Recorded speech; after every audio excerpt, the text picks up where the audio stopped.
எங்கள் வீட்டுக்கு வெளியே ஒரு மேஜரான ப்ராப்ளம் எப்போவுமே இருந்துகிட்டே இருந்துச்சு.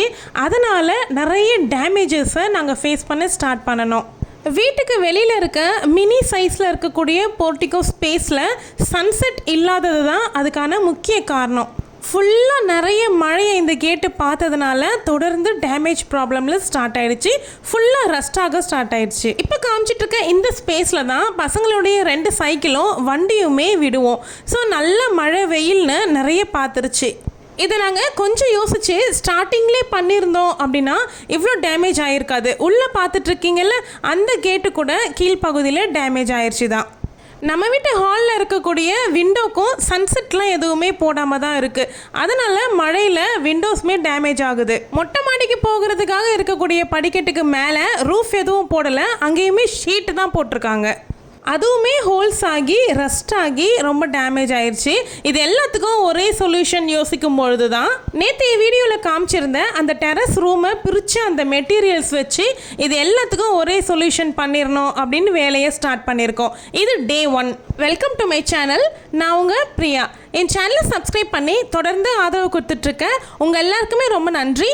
இனிமேல் சப்ஸ்கிரைப் பண்ண போகிறவங்களுக்கும் ரொம்ப ரொம்ப நன்றி.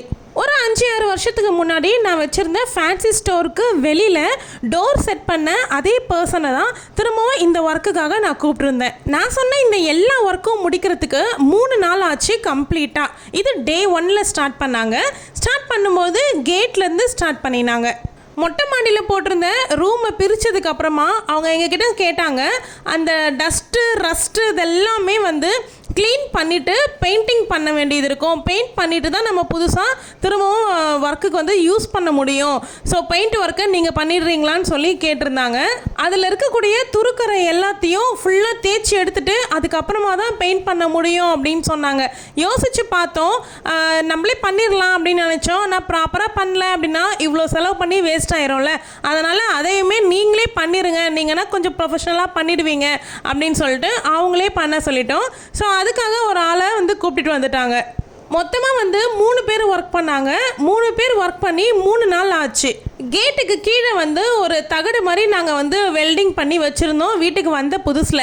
எதனால் அப்படின்னா இங்கே சைடு எல்லாமே கொஞ்சம் பாம்பு பூச்சிகள் எல்லாமே வரும் அப்படிங்கிறதுனால நாங்கள் ஒரு தகடு மாதிரி போட்டு கீழ்ப்பகுதியை மட்டும் லாக் பண்ணி வச்சுருந்தோம்.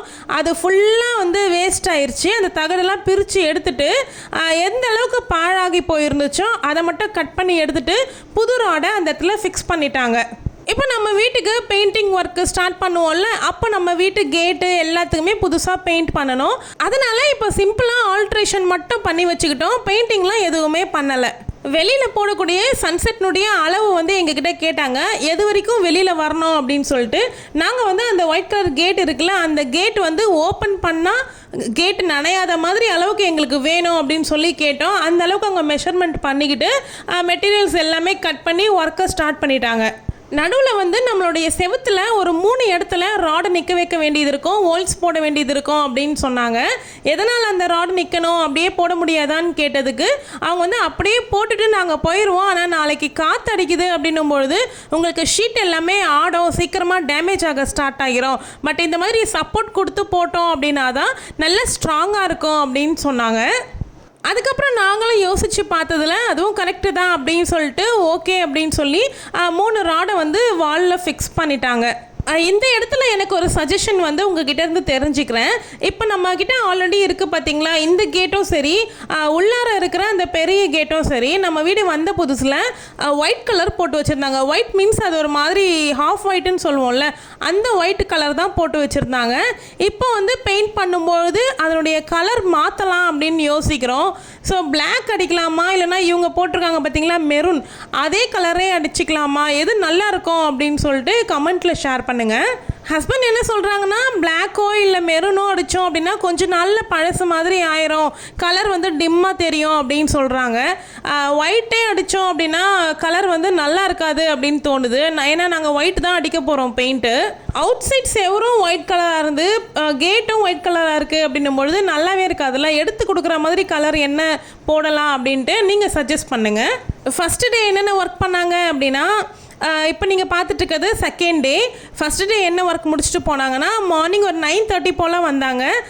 ஃபஸ்ட்டு மெட்டீரியலில் இருக்கக்கூடிய துருக்கரை எல்லாத்தையும் எடுத்துகிட்டு பெயிண்டிங் பண்ணிட்டாங்க. அதுக்கப்புறமா வெளியில் வந்து இந்த மாதிரி ராடெல்லாம் ஃபிக்ஸ் பண்ணி வச்சுட்டு போயிட்டாங்க. செகண்ட் டே வந்து தான் ஷீட் வந்து ஃபிக்ஸ் பண்ணிகிட்டு இருக்காங்க. வெளி கேட் ஒர்க்குமே ஃபஸ்ட் டேவே ஃபினிஷ் பண்ணிட்டாங்க. செகண்ட் டே வந்து ஒரு ஹாஃப் டே போல் அவங்களுக்கு வேஸ்ட் ஆயிடுச்சு. மிஷின் ஏதோ ப்ராப்ளம் ஆயிடுச்சு. அவங்களே சரி பண்ணிடலாம் அப்படின்னு ரொம்ப நேரம் செக் பண்ணி பார்த்துக்கிட்டே இருந்தாங்க. அப்புறமா என்ன ப்ராப்ளம்னு அவங்களாலே கண்டுபிடிக்க முடியல. அதுக்கப்புறமா கொண்டு போனாங்க, கடைக்கு கொண்டு போய் தான் சரி பண்ணிக்கிட்டு வரணும் அப்படின்னு போயிட்டு ஒரு ஹாஃப் டே போல் ஆயிடுச்சு அவங்க ரிட்டர்ன் வர்றதுக்கே. மற்ற 2 பேருமே வெயிட் பண்ணிட்டு இருந்தாங்க. ஒருத்தர் மட்டும்தான் ரெடி பண்ணின்னு வரேன் அப்படின்னு போனார்.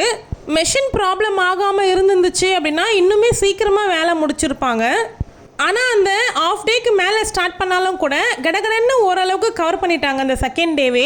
இந்த ஷீட்டை போட்டதுக்கு அப்புறமாவே வந்து ஒரு மாதிரி டிஃப்ரெண்ட்டாக ஃபீல் ஆக ஸ்டார்ட் ஆயிடுச்சு. வெளிப்பக்கம் வெயில் சுத்தமாக மறைஞ்சி ஃபுல்லாக நிழலாயிருச்சு. இதுக்கப்புறமா பாத்திரங்கள்லாம் கூட நான் வெளியவே கொண்டு வந்து போட்டு கூட கழுவிக்கலாம் போல இருக்குது உட்காந்துக்கிட்டே. பூஜை சாமான் கழுவுறதுக்குலாம் இன்னுமே ரொம்ப நல்லாயிருக்கும். நான் ஃபஸ்ட்டெல்லாம் மார்னிங் டைமில் பூஜை சாமான் வெளியில் கொண்டு வந்து போட்டு தான் கழுவேன். இப்போ ரொம்ப வெயிலாக இருக்குது, கீழே உட்காந்து ரொம்ப நேரம் கழுவ முடியல அப்படின்னு சொல்லிட்டு தான் இப்போ வெளியே கொண்டு வந்து போடுறதில்ல. ஸோ இதுக்கப்புறம் வெயிலெல்லாம் தெரியாது, வெளியில் எடுத்துகிட்டு வந்து அழகாக நிம்மதியாக கழுவலாம். அதுக்கப்புறம் நாங்கள் வந்து ஒரு எல் கிளாம்ப் மாதிரி ஒன்று வச்சுருந்தோம். ஸோ அதையுமே வந்து வெல்டிங் பண்ணி கொடுக்க சொல்லிட்டோம்.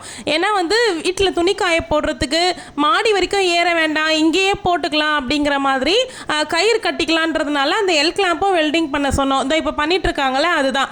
அதுலேயே ஒரு 4 ஹோல்ஸ் போல் வரும். நமக்கு தேவையான அளவுக்கு டிஸ்டன்ஸில் வச்சு நம்ம கொடி கயிறு வந்து கட்டிக்கலாம். நம்மளுடைய வாஷிங் மிஷின்லேயே வந்து ஒரு 60% புழிஞ்சு கொடுத்துரும். மீதி ஒரு 40% காஞ்சுது அப்படின்னாவே போதுமான தான் துணி. ஸோ இதில் இருக்கிற ஹீட்லேயே நல்லா காஞ்சிருது. வெளியில் கம்ப்ளீட்டாக ஷீட் ஒர்க் முடிச்சதுக்கு அப்புறமா மறுபடியும் செகண்ட் கோட்டிங் டச்சிங் வந்து கொடுத்தாங்க பெயிண்ட்டு. நான் சொன்னல ஹால் விண்டோக்கு சன்செட் எதுவுமே கொடுக்கல, அது ரொம்ப சின்ன பிளேஸுங்கிறதுனால சன்செட் கொடுக்கல போல இருக்குது அப்படின்னு சொன்னல, அந்த இடத்துல தான் இப்போ வந்து இவங்க கொடுக்க போகிறாங்க. அவர் ஃபஸ்ட்டு பார்த்துட்டு இந்த இடத்துல பண்ணவே முடியாது அப்படின்னு தான் சொன்னார். ஏன்னா ட்ரில்லிங் மிஷினே இறங்காது, அந்த அளவுக்கு வந்து ஸ்பேஸ் இல்லை இங்கே, ரொம்ப ஒரு அடி தான் இருக்குது இங்கே அப்படின்னு சொன்னார். அப்புறம் நான் ரொம்பவே ரெக்வெஸ்ட் பண்ணேன், கொஞ்சம் ட்ரை பண்ணி பாருங்கள் அப்படின்னு சொன்னதுக்கப்புறமா சின்ன மிஷின் எடுத்துகிட்டு வந்து போடுறதுக்கு ட்ரை பண்ணுறோம், முடிஞ்சுது அப்படின்னா தான் போடுவோம் அப்படின்னு சொன்னார். ஸோ அதுக்கப்புறமா எப்படியோ ஒன்று அவங்க ட்ரை பண்ணிட்டாங்க. இந்த விண்டோவுக்கு கொஞ்சம் தள்ளி ரூம்னுடைய விண்டோ வந்து இருக்கும். அந்த விண்டோவில் சன்செட் கொடுத்துருக்காங்க, சின்னதாக வந்து அவங்க செங்கல்லே கட்டியிருக்காங்க. ஸோ இதுக்கு வந்து கொடுக்காம விட்டுட்டாங்க. இந்த இடம் வந்து ரொம்ப சின்னதாக இருக்கிறதுனால கொடுக்க முடியாமல் விட்டுட்டாங்களா என்னன்னே தெரியல. ஆனால் இத்தனை வருஷம் கழிச்சு இப்போ தான் இதுக்கு ஒரு விடிவு காலம் வந்திருக்கு. ஆனால் பரவாயில்லைங்க, அங்கே நின்று வேலை செய்கிறது அப்படிங்கிறதே ரொம்ப கஷ்டமான விஷயந்தான். இப்படியும் அப்படி கூட திரும்பவே முடியாது. அப்படி இருந்தும் நம்ம சொன்னோம் அப்படிங்கிறதுனால அதையுமே வந்து அடித்து கொடுத்துட்டாங்க. இந்த வீட்டுக்கு வரத்துக்கு முன்னாடி எல்லாமே யோசித்து ப்ராப்பராக பண்ணோம். ஆனால் இந்த சன்செட் மட்டும் அந்த நேரம் எனக்கு மைண்டில் வராமல் போயிடுச்சு. இல்லைனா நான் அந்த டைமே போட்டிருந்தேன் அப்படின்னா இவ்வளோ பெரிய டேமேஜ் வந்து எனக்கு கேட்டுக்கும் சரி அந்த செவர் எல்லாமே கூட இவ்வளோ டேமேஜ் ஆகியிருக்காது எங்களுக்கு. ஆனால் பரவாயில்ல, எது எப்பப்போ நடக்கணும் அப்படின்னு இருக்கோ அப்போ தானே நடக்கும். அந்த மாதிரி இதுக்குன்னு இப்போ தான் டைம் வந்திருக்கு. அந்த ஒயிட்டாக தெரியுது பார்த்தீங்களா, அது எல்லாமே வந்து சீல் பண்ணியிருக்காங்க. ஸ்க்ரூ வந்து ஏற்கனவே இந்த மெட்டீரியல் யூஸ் பண்ண மெட்டீரியலுங்கிறதுனால வேறு இடத்துல ஸ்க்ரூ பண்ணியிருப்போம்ல, ஸோ அதெல்லாமே சீல் பண்ணணும் அப்படிங்கிறதுக்காக வந்து சீலிங் க்ரீம் வந்து போட்டு அவங்க மூடியிருக்காங்க. இது போட்டதுக்கப்புறம் ஏதோ வந்து புதுசாக இருக்க மாதிரி இருக்குது, நல்லா இருக்குது. மார்னிங்கில் எழுந்து வந்துட்டு வெளியில் வந்து பார்க்கும்பொழுது ஒரு மாதிரி நல்ல சில்லுன்னு காற்றோட இந்த இடத்துல நிழலாக நின்று வேடிக்கை பார்த்துட்டு இருந்தோம். மறுநாள் வந்துட்டு ரொம்பவே பிடிச்சிருந்துச்சு எங்களுக்கு. இப்போ பெயிண்டிங் பண்ணிகிட்ருக்காங்களே, இந்த ஷீட்டு எதுக்காக அப்படின்னா இது நல்ல பெரிய ஷீட்டு. நம்மளுடைய படிக்கட்டுக்கு மேலே வந்து ஷீட்டு கொடுத்துருப்பாங்க. அந்த இடம் வந்து ரொம்பவே டேமேஜ் ஆகிட்டு நல்ல படிக்கட்டு ஃபுல்லாக ஒழுக ஆரம்பிச்சிருச்சு. அந்த இடத்துல போடணும் அப்படிங்கிறதுக்காக பெயிண்ட் அடிச்சிட்ருக்காங்க. இதெல்லாமே செகண்ட் டே நடந்துட்டுருக்கு. அவங்க பெயிண்ட் பண்ணுறதெல்லாம் நீங்களே பண்ணலாம், அதுக்கு என்ன ப்ரொசீஜர் இருக்குது அப்படின்னு சொன்னாங்க. என்னதான் நம்ம வந்து நமக்கு தெரியும் அப்படின்னு நம்ம பண்ணாலும் கூட ப்ரொஃபஷ்னலாக ஒருத்தவங்க வந்து பண்ணுற வேலைங்கிறது அவ்வளோ சுத்தமாக இருக்குது பாருங்கள். அந்த செகண்ட் டே வந்து இதெல்லாம் மட்டும்தான் பண்ணாங்க. அதுக்கப்புறமா செகண்ட் டே அவங்க எல்லாரும் கிளம்புனதுக்கப்புறமா நான் எடுத்த வீடியோ தான் இது. எப்படி இருக்குது அப்படின்னு சொல்லிட்டு வீடியோ எடுப்போம் அப்படின்ட்டு எடுத்தேன். நல்லா இருக்குது லுக்கு. பெயிண்டிங்லாம் அடித்து முடிச்சதுக்கப்புறமா வீடே வேறு மாதிரி மாறிடும் அப்படின்னு தான் நினைக்கிறேன். நான் ரொம்ப எக்ஸைட்டடாக வெயிட் பண்ணிகிட்ருக்கேன் அதெல்லாம் பார்க்குறதுக்கு, உங்களுக்கு காமிக்கிறதுக்கு. நீங்கள் வந்து வீடு கட்டிட்டு இருந்தாலும் சரி, இல்லை வந்து கட்டின வீடே வாங்க போகிறீங்க அப்படின்னாலும் சரி, கண்டிப்பாக வந்து இந்த சன்செட்டுங்கிறத ஃபஸ்ட்டே போட்டுருங்க. நிறைய டேமேஜஸ் வந்து நம்ம தவிர்க்க முடியும். இதோ இந்த கேட்டுமே வந்து கீழே ஃபுல்லாக மழை தண்ணி பட்டு ஃபுல்லாக டேமேஜ் ஆயிடுச்சு. இது வந்து டே 3 அன்னைக்கு எடுத்திருந்தது. இந்த ஒர்க்கும் படிக்கட்டுக்கு மேலே இருக்க ஒர்க்கும் மட்டும்தான் டே 3 நடந்துச்சு. ஃபுல்லாக துரு பிடிச்சிட்டு தொட்டாவே அப்படியே கொட்ட ஆரம்பிச்சிருச்சு. அந்த அளவுக்கு தான் இருந்துச்சு அந்த கேட்டினுடைய நிலைமை. இங்கே ஒர்க் பண்ண போகிறாங்கன்றதுனால நம்ம ஆல்ரெடி இந்த இடத்துல தான் வாஷிங் மிஷின் போட்டிருந்தோம்ல, அந்த வாஷிங் மிஷினு அதுக்கப்புறமா ஒரு ஃபுல் சிலிண்டருமே வாங்கி வச்சுருந்தோம். அதெல்லாமே எடுத்துட சொல்லிட்டாங்க. வாஷிங் மிஷின் மட்டும் கொஞ்சம் நகர்த்தினாவே போதும், அதில் எதுவும் படாது அப்படின்னு சொல்லிட்டாங்க. ஏன்னா வந்து வெல்டிங் அடிக்கும் போது நெருப்பு படம்ல, அதனால் வந்து ஃபஸ்ட்டே இதெல்லாம் ரிமூவ் பண்ண சொல்லிட்டு முன்னாடி நாளே சொல்லிட்டு போனாங்க. ஆல்ரெடி இருக்க அந்த ஷீட்டை வந்து மொத்தமாக ரிமூவ் பண்ணிவிட்டு புதுசாக வேறு ஒரு ஷீட் போட்டு அதை வந்து வெல்டிங் பண்ணி கொடுத்துட்டு போனாங்க. இந்த ஒரு ஒர்க்கை தான் வந்து பண்ணலாமா வேண்டாமான்னு ரொம்ப யோசித்தோம் நானும் ஹஸ்பண்டும்.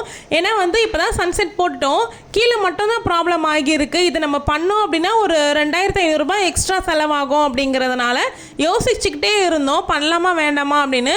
சரி ஒரு தடவை செலவோட செலவாக எல்லாமே பண்ணிடுவோம் அப்படின்னு சொல்லிட்டு ஷீட்டெல்லாம் வாங்கிட்டு வந்து பற்ற வைக்கவும் ஆரம்பிச்சிட்டாங்க.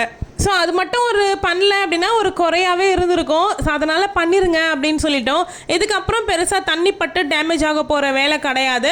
எல்லாமே பற்ற வச்சு முடிச்சதுக்கு அப்புறமா இருந்த பெயிண்ட்டையே வந்து அடித்து விட்டுட்டாங்க.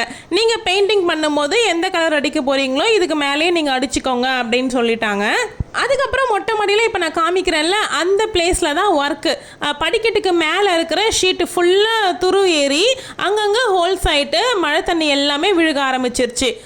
அதையுமே ஃபுல்லாக கவர் பண்ணிவிட்டு மேலே ஏரியெல்லாம் வீடியோ எடுக்க முடியல, அதையுமே ஃபுல்லாக கவர் பண்ணிவிட்டு கேட்டு நனையாத மாதிரி இன்னும் கொஞ்சம் ஷீட்டையும் முன்னாடி இழுத்து விட்டுட்டாங்க.